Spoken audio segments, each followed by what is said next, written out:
Dad, can you get me a set-me rifle? Just be quiet and get in the truck. You already have a set-me rifle at home.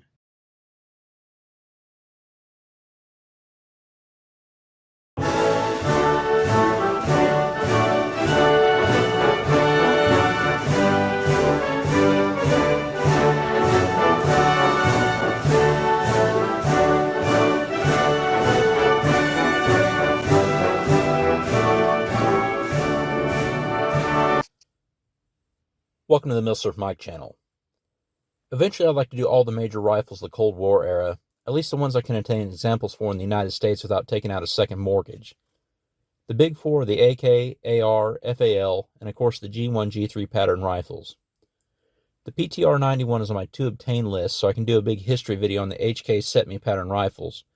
But just like Spain, who with post-World War II German engineers developed the set-me rifle, I'll have to make do with a Mauser conversion that was designed to help train for the set-me, and it's one of the coolest looking military bolt-action rifles ever made, the FR-8.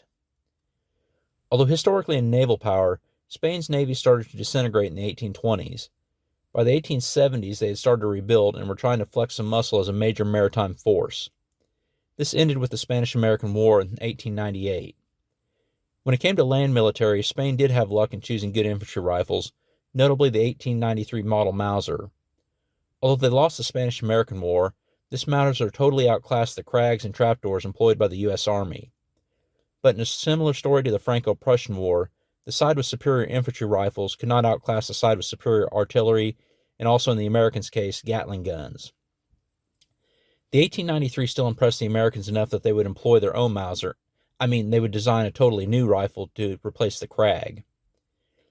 The Spanish would stick with variants of the 1893 Mauser and the 7x57mm round through the First World War where they were neutral, and the Spanish Civil War in the 1930s, which Germany and the Soviet Union used as a playground to practice for their later slugfest.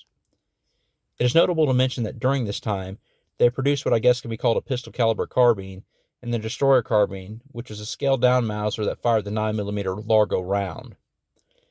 After being wrecked in their own civil war, Spain was one of the very few nations in the world to remain neutral during the Second World War. Fascists and their leader Francisco Franco were on the winning side of the Spanish Civil War, and Franco had notions of joining the Axis, but clashed with Hitler on several issues. He even wanted to form a Latin bloc with Italy, Vichy France, and Portugal, but even that fell through.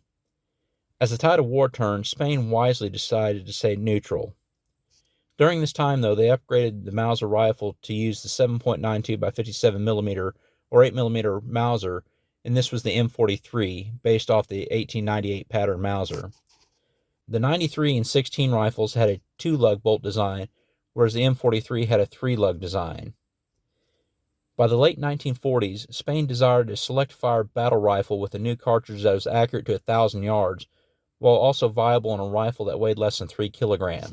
While this rifle story will definitely be covered in the future on this channel, the important thing to remember is the set-me rifle was adopted in 1955, which fired a lower-powered version of the 7.62x51 NATO round. A side note, this wasn't remedied to fire the full-power 7.62x51 NATO until the set-me Model C in the early 1970s. While the geared up in producing the set-me, the Spanish decided to upgrade some of their Mauser rifles they had in stock to fire the new round, as well as have similar features to the new set-me rifle for the Civil Guard, Reserve Forces, and training purposes. The 93 and 16 small ring Mausers would become the FR-7, and the 43 large ring Mauser would become the FR-8. FR is the initials for Fusil Reformado, which is Spanish for converted rifle, and I'm sorry if I butchered the pronunciation of that. The original barrels were removed from the rifles and replaced with an actual 18.5-inch set-me barrel, chambered in 7.62 NATO. These barrels include the set-me front sight and flash hider that doubled as a wire cutter. Kind of a weird feature for a bolt-action gun, but this was kept there because it used to hold the same set-me bayonet, as well as could be used as a 22mm grenade launcher.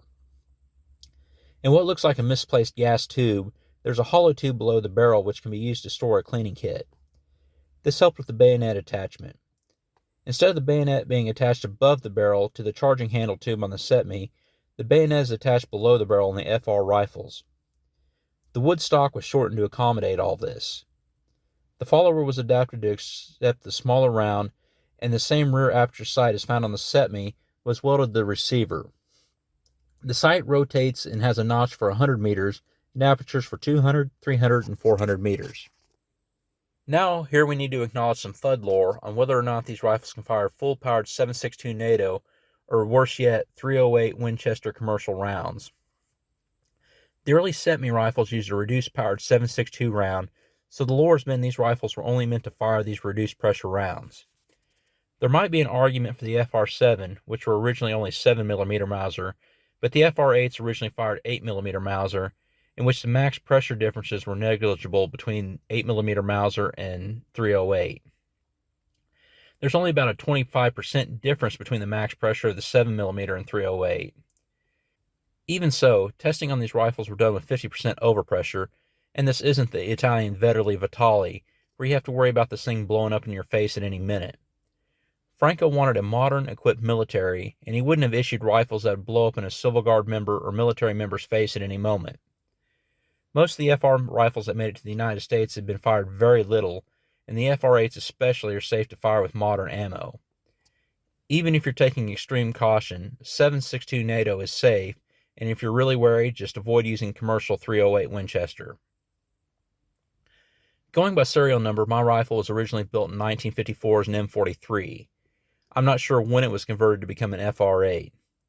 This is a fun little rifle to shoot, although I do need to figure out the apertures a little better if I'm going to take it out over 100 yards.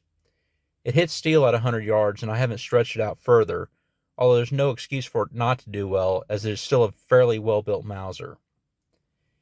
Please be aware of where your elected officials and the groups that claim to represent you stand on the Constitution. Please join the GOA and get 25% off your membership with the link in the description. And no, I'm not getting a kickback from this. If you like my content, please like, share, and subscribe. Also check out my Facebook, Twitter, Instagram, and who I support on Patreon. Thank you for watching, and as always, have a great day.